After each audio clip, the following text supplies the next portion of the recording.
Hi, everyone. I'm Anna Tristan, an interior designer, and I want to share how my dream kitchen, the culmination of years of hard work, unexpectedly turned into a source of family drama. After 6 years of saving every penny and working overtime, my husband Mark and I finally bought our dream home.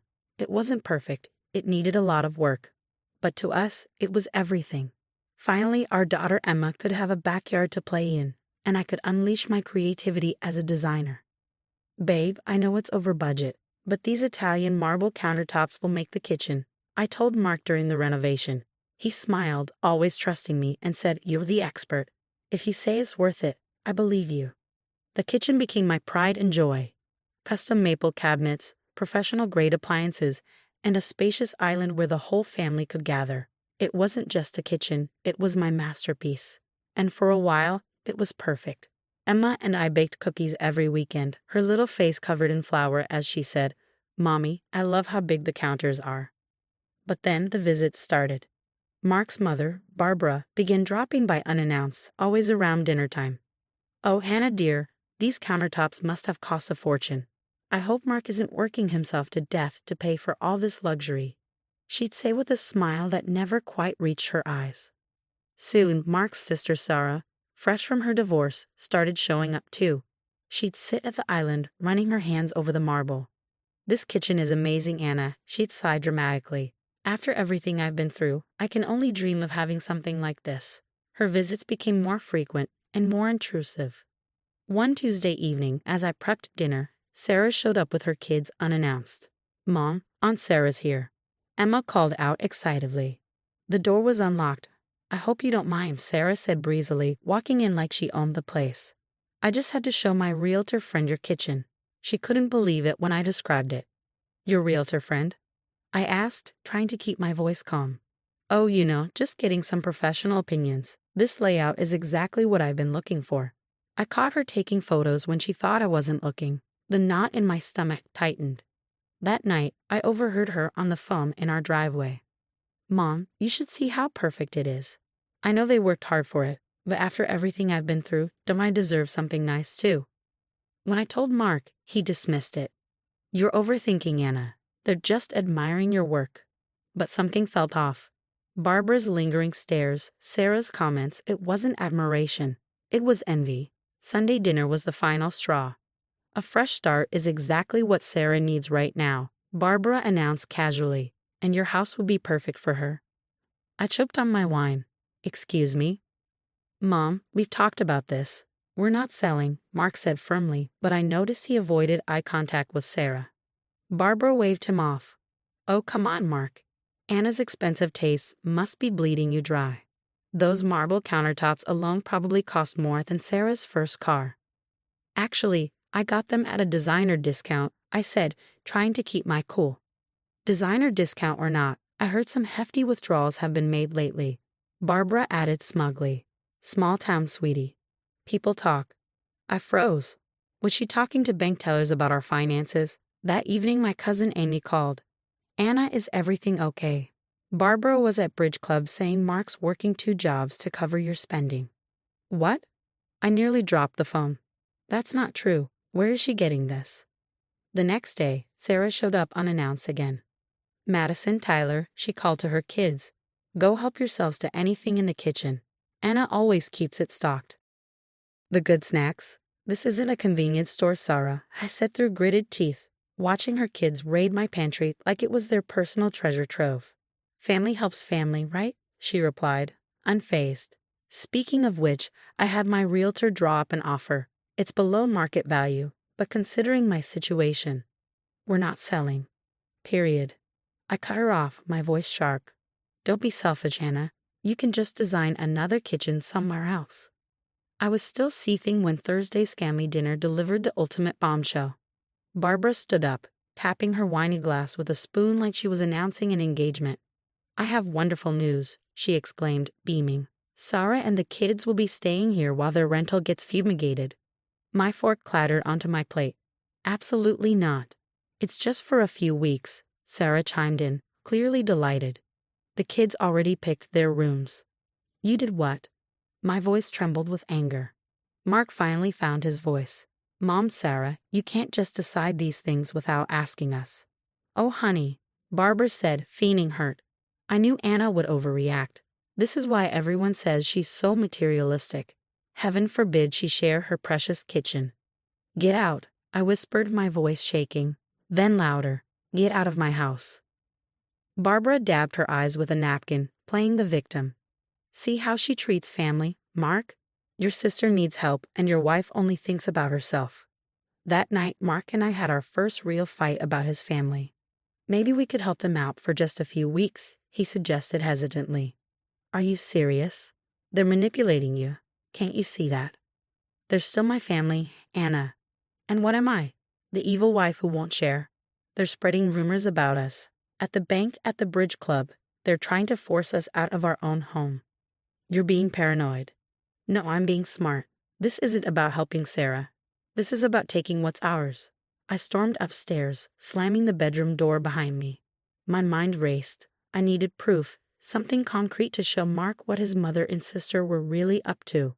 The next morning, as I rifled through my jewelry box, my heart sank. What do you mean my tennis bracelet is missing? I muttered to myself. Worse, our house documents had vanished too.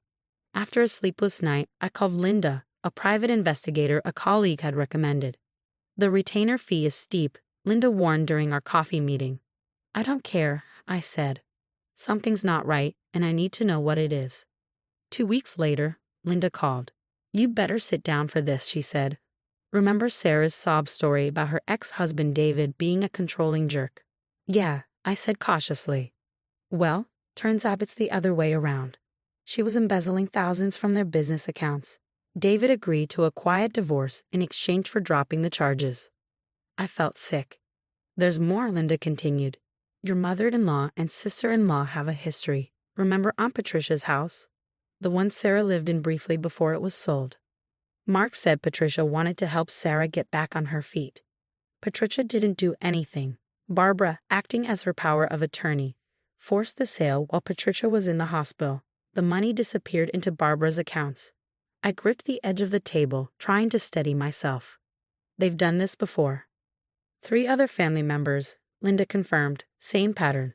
Sarah plays the victim, Barbara manipulates the situation, and properties get sold under market value. That evening, I discovered the missing documents in Sarah's forgotten purse. Just helping organize, she claimed, but her face paled when a small jewelry bag fell out. Organizing what exactly? My jewelry? I asked, holding up the bag. Don't be ridiculous. That's mine. Funny, I said, opening the bag. It has my initials engraved on it. Care to explain? She fled, but not before I snapped photos of everything. Later, I confronted Barbara alone.